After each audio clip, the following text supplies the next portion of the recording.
నమస్తే అండి. కే సత్యవతి భక్తి పాటల ఛానల్కు స్వాగతం. 5వ అధ్యాయము. శుక్లాంబరధరం విష్ణుం శశివర్ణం చతుర్భుజం ప్రసన్నవదనం ధ్యాయే సర్వ విఘ్నోపశాంతయే. కుక్కకు విముక్తి కలుగుట. దిలీప మహారాజా, సుమిత్రుని కథ ఈశ్వరుడు పార్వతీదేవి చెప్పిన రీతిగా విన్నావు కదా. ఇంకొక కథను పార్వతీకి ఈశ్వరుడు ఈ విధముగా చెప్పాను. అది ఎట్లనగా, మాఘమాసములో నదీ స్నానములు చేయువారు గొప్ప ధనశాలులగుదురు. వర్తమాన కాలమందు ఎన్ని కష్టములు అనుభవించుచున్నప్పటికీ మాఘమాసము మొదలడిన తరువాత వారి కష్టములు క్రమేపీ సమసిపోవును. మాఘశుద్ధ దశమి నాడు నిర్మలమైన మనసుతో శ్రీమన్నారాయణుని పూజించిన యెడల శ్రీహరి కటాక్షమునకు పాత్రులగుదురు. అందులో అణు మాత్రమైనను సంశయము లేదు అని పార్వతీదేవితో శంకరుడు వివరించుచుండగా, పార్వతి, నాదా, శ్రీ లక్ష్మీనారాయణులు వ్రతము చేసిన యెడల మనోవాంఛా ఫలసిద్ధి కలుగునని చెప్పియుంటిరి కదా. ఆ వ్రత విధానం ఎట్టుదో ఎటులు ఆచరించవలెనో ఈ విధముగా తెలియపరచుడని కూరినది. అంత మహేశ్వరుడు పార్వతితో ఇట్లు చెప్పసాగాను. మాఘశుద్ధ దశమి నాడు ప్రాతకాలమున కాలకృత్యములు తీర్చుకొని స్నానము చేసి నది ఒడ్డిన గాని ఇంటి వద్ద గాని మండపము నుంచి ఆ మండపము ఆవు పేడతో అలికి పంచరంగులతో ముగ్గులు పెట్టి మండపము మధ్య 8 రేకుల పద్మం వేసి అన్ని రకాల పుష్పములు ఫలములు తీసుకువచ్చి లక్ష్మీనారాయణులను మండపపు మధ్యన ఉంచి ఆ విగ్రహాలకు గంధము, కర్పూరము, అగరవత్తులు మొదలగు ద్రవములు పూసి పూజించవలెను.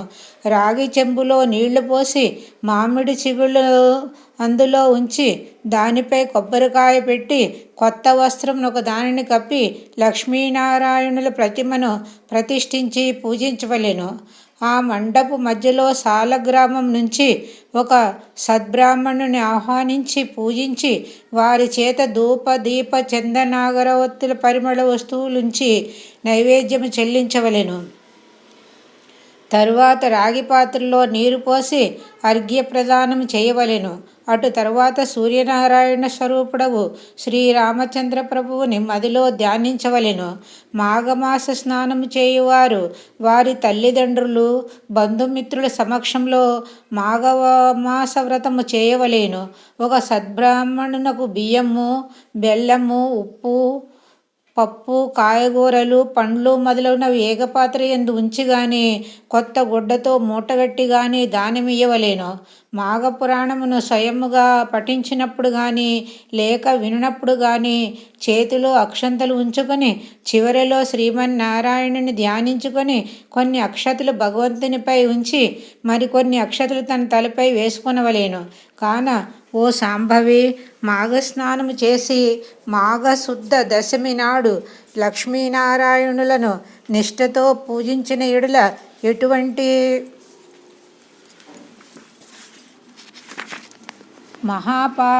పాశములైనను నశించిపోవును.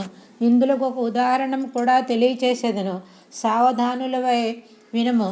గౌతమ మహర్షి ఒకనాడు తన శిష్యులతో కూడి తీర్థయాత్రలు చేయుటకై ఉత్తర దిశకు బయలుదేరాడు. వారు అనేక పుణ్య నదులలో స్నానములు చేయుచు ప్రసిద్ధ క్షేత్రములను దర్శించుచు మార్గమందున్న ముని పుంగవులతో ఇష్టాగోష్ఠులు జరుపుకొనుచు అప్పటికి మాఘమాసము ప్రవేశించడం వలన కృష్ణానదిలో స్నానం చేయవలయునని ఆ ప్రాంతమునకు వచ్చి విడిది చేసిరి. గౌతముడు తన శిష్యులతో కూడి కృష్ణానదిలో సూర్యోదయ సమయంలో స్నానము చేసి తీరమున ఉన్న ఒక రావి చెట్టు వద్దకు వచ్చి మూలతో బ్రహ్మ రూపాయ, మధ్యతో విష్ణు రూపిణే, అగ్రత శివరూపాయ వృక్షరాజాయతే నమః అని రావి చెట్టుకు నమస్కరించి ఆ చెట్టు మొదట ఆసీనుడై శ్రీహరిని విధియుక్తముగా పూజించెను. తరువాత శిష్యులందరికీ మాఘమాస ప్రభావమును వినిపించెను. ఈ విధముగా ప్రతిదినము ఆచరించుచుండగా మాఘశుద్ధ దశమి నాడు ఆ చెట్టు మొదట మండపం ఏర్పరిచి ముగ్గులు బొట్టు పెట్టి మామిడాకులు తోరణాలు కట్టి అలంకరించారు. ఆ మండపం మధ్యలో శ్రీహరి చిత్రపటం నుంచి పూజించినారు. ఆ విధముగా పూజించుచున్న సమయంలో ఒక ఆడకుక్క వచ్చి భగవంతునికి చేయుచున్న పూజా విధానమంతయు రెప్ప వాల్చకుండా దీక్షతో చూచుచూ ఆ రావి చెట్టును ఎదురుగా కూర్చుని ఉండెను. శిష్యులు వారి వద్దన్న దండముతో దానిని బెదిరించిరి. ఆ కుక్క చెట్టు నుండి లేచి ఉత్తరం వైపు వెళ్ళి మరల తూర్పునకు తిరిగి ఆ వైపు నుండి దక్షిణ దిశకు కదిలి మరల యథాప్రకారము పడమటి దిశలోనే కూర్చుండెను. శిష్యులు మరల బెదిరించగా ముందు లేచినట్లే రెండవసారి కూడా ఆ మండపం చుట్టూ తిరిగి వచ్చెను. శిష్యులు మూడవసారి కూడా వారి దండముతో బెదరగొట్టగా మరల ఆ కుక్క రావి చెట్టు చుట్టూ తిరిగి వచ్చినది. అప్పటికి 3 సార్లు ఆ మండపం చుట్టూ ప్రదక్షిణం చేసినందున అది మాఘమాసం అయి ఉన్నందున అది వెంటనే తన కుక్క రూపమును వదిలి ఒక రాజుగా మారెను. ఆ రాజు సకలాభరణాలు ధరించిన వాడై మునుల ఎదుటి నిలబడి వారందరికీ నమస్కరించెను. అక్కడున్న ఆడకుక్క రాజుగా మారిపోవట చూసి మునులు గౌతమ మహర్షి కూడా అమిత ఆశ్చర్యము నొందిరి. ఓయి, నీవెవరువు? నీ విట్లు మారుటకు కారణమేమి అని గౌతముడు ప్రశ్నించెను. మునిచంద్రమా, నేను కళింగరాజుని. మాది చంద్రవంశము. నా పేరు జయచంద్రుడు. నాకు అన్ని విద్యలందు ప్రావీణ్యత కలదు. నా దేశ ప్రజలను ధర్మ మార్గమున పరిపాలన చేయుచూ ఉన్నాను. దాన ధర్మములని నాకు అతి ప్రేమ. నేను అనేక దానములు చేసి ఉంటిని. గోదాన, భూదాన, హిరణ్య, సాలగ్రామ దానాలు కూడా చేసి ఉన్నాను. ఎక్కువగా అన్నదానము, తిలదానము చేసి ఉన్నాను. అనేక ప్రాంతాలలో చెరువులు త్రవ్వించినాను. నూతులు త్రవ్వించి బాటసారులకు నీడనిచ్చి నిమిత్తం చెట్లను నాటించాను. ధర్మశాలను కట్టించాను. పశువులు త్రాగుటకు నీటి గుంటలు త్రవ్వించాను. నిత్యము బీద ప్రజల నిమిత్తం అన్నదానములు, మంచినీటి చలివేంద్రములు, మరెన్నో పుణ్యకారములు చేసి ఉన్నాను. అనేక దేవాలయాలను నిర్మించి దైవ విగ్రహాలను ప్రతిష్ఠించాను. సదా బ్రాహ్మణుల చేతను వేదాలు చదువు పండితుల చేతను ఎన్నో క్రతువులు చేయించాను. పురాణాలలో ఉన్న ధర్మాలన్నీ చేసి ఉన్నాను. కానీ నేను ఇలా కుక్కగా నయ్యాను. దానికి కారణం లేకపోలేదు. ఆ కారణం కూడా మీకు విశదపరిచెదనని వినుడు. ఒకానొక దినమున ఒక ముని పుంగవుడు గొప్ప యజ్ఞం ఒకటి తలపెట్టాడు. యజ్ఞం చేయుటనున్న సామాన్య విషయం కాదు కదా. దానికి ధనము, వస్తువు, సముదాయము చాలా కావలెను. గాన ఆ ముని పుంగవుడు నా వద్దకు వచ్చి అర్థించెను. ముని సత్తముడు వచ్చిన వెంటనే ఎదురేగి కాళ్ళు కడిగి ఆ నీళ్లు నా శిరస్సుపై చల్లుకొని కుశల ప్రశ్నలు అడిగి తిని ఆ మునియు నా సత్కారమునకు మిక్కిలి సంతసించి, రాజా, నీకు గుప్త విషయములు తెలియచేయుదును. ఈ మాసంలో మకర రాశి యందు సూర్యుడు ప్రవేశించును. ఆ దినము సూర్యోదయమైన తరువాత నీవు స్నానం చేసి భక్తి శ్రద్ధలతో మాఘమాసమాస్యమును చదువుట కానీ లేక వినుట కానీ చేయుము. దానివల్ల నీకు వైకుంఠ ప్రాప్తి కలుగును.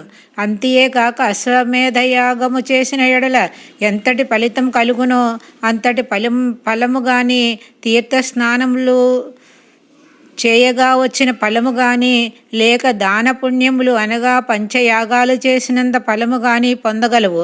మాఘశుద్ధ సప్తమి ఆదివారం వచ్చిన కానీ, దశమి ఆదివారం వచ్చిన కానీ ఉదయమే స్నానము చేసినను, మరియు మాఘ పౌర్ణమి రోజు ఉదయమున స్నానం చేసినను మానవుడు ఎటువంటి పాపములైనను విడువగలడు.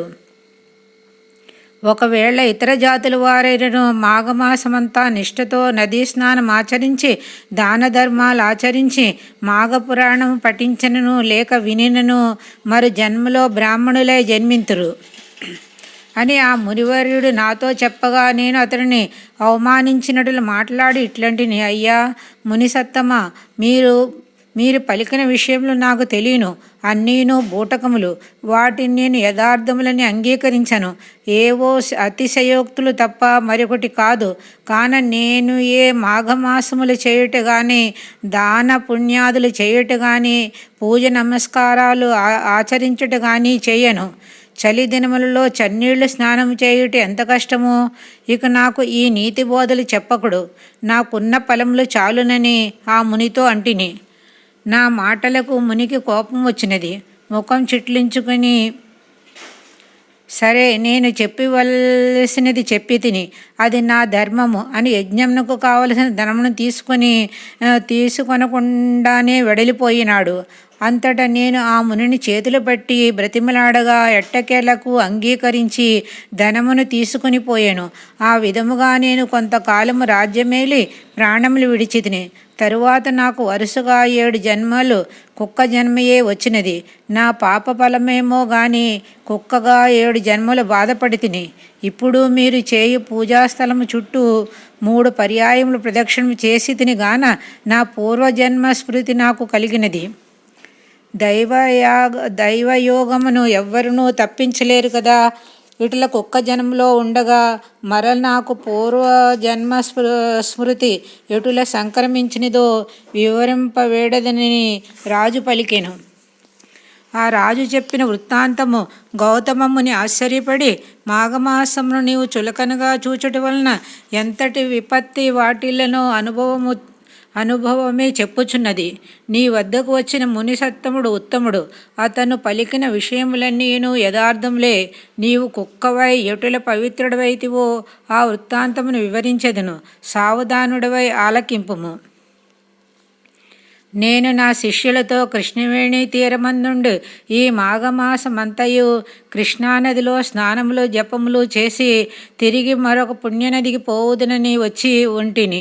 మేమందరము ఈ వృక్షరాజము క్రింద విష్ణు విగ్రహాన్ని పెట్టి పూజించుకునుచున్నాము. కుక్క రూపంలోనున్న నీవు దారిని పోతూ ఇచ్చట నైవేద్యం చూసి తినవలయననుడి ఆశతో పూజా సమీపమునకు వచ్చి కూర్చుంటివి. అప్పుడు నీవు ఎలాగునవో తెలుసా? నీ శరీరమున బురద మైలు తగిలి ఉన్నది. చూచుటకు చాలా అసహ్యముగా ఉన్నావు. పరిశుద్ధులమై భగవంతుని పూజ చేయుచున్న సమయంలో అచ్చటకు జంతువు గాని పక్షి గాని వచ్చియున్న వారిని తరిమివేయుట సాధ్యమే కదా. నీవు అసహ్యముగా ఉన్నందున నా శిష్యులు నిన్ను తపోదండములతో నిన్ను కొట్టబోటుకు పారిపోయి నైవేద్యం తినవలనను ఆశతో తిరిగి యథాస్థానములకు వచ్చి కూర్చుంటివి. మరల నా శిష్యులు నిన్ను కొట్టబోడుచే పారిపోయి తిరిగి మళ్ళీ వచ్చినావు. అట్లు 3 పర్యాయములు తిరుగుటచే భగవంతుడు నీ రూపమును మార్చి నిజ రూపమును ప్రసాదించినాడు. అనగా భగవంతుని మండపము చుట్టూ తిరుగుట వలన మాఘమాస ఫలం కలిగి పునర్జన్మ వచ్చినదన్నమాట. ఇక మాఘమాసమంతయు నదిలో స్నానం చేసి భగవంతుని ధ్యానించి పురాణ పఠనం చేసినచో ఎంతటి ఫలము వచ్చునో ఊహించుకొనుము అని చెప్పగా రాజు వినుచుండగా అంతలోనే ఆ రావి చెట్టునకున్న ఆ ఒక తొర్ర నుండి ఒక మండూకము బయటకు వచ్చి గౌతమ ఋషి పాదములు భయపడి బెకాబెకామని అరిచి అటూనిటూ గెంతుచుండెను. ఇట్లు గెంతుటలో మండపము వద్దకు వచ్చి చూచుచుండగానే కొంచెములో హఠాత్తుగా కప్పరూపమును వదిలి మునివనితిగా మారిపోయాను. ఆమె యవ్వనవతి, అతి సుందరాంగి. గౌతమ ఋషిని చూడగానే ఆమెకు జ్ఞానోదయమై తన యొక్క పూర్వజన్మ వృత్తాంతమంతయు జ్ఞప్తికి వచ్చినది. అంత గౌతమముని, అమ్మాయి, నీవెవరిదానవు? నీ నామధేయమేమి? నీ వృత్తాంతమేమి అని ప్రశ్నించాను. ఆమె తన పూర్వజన్మ వృత్తాంతము తెలియచేయుటకై ఇట్లు చెప్పతొడగాను. నమస్తే అండి, ధన్యవాదములు.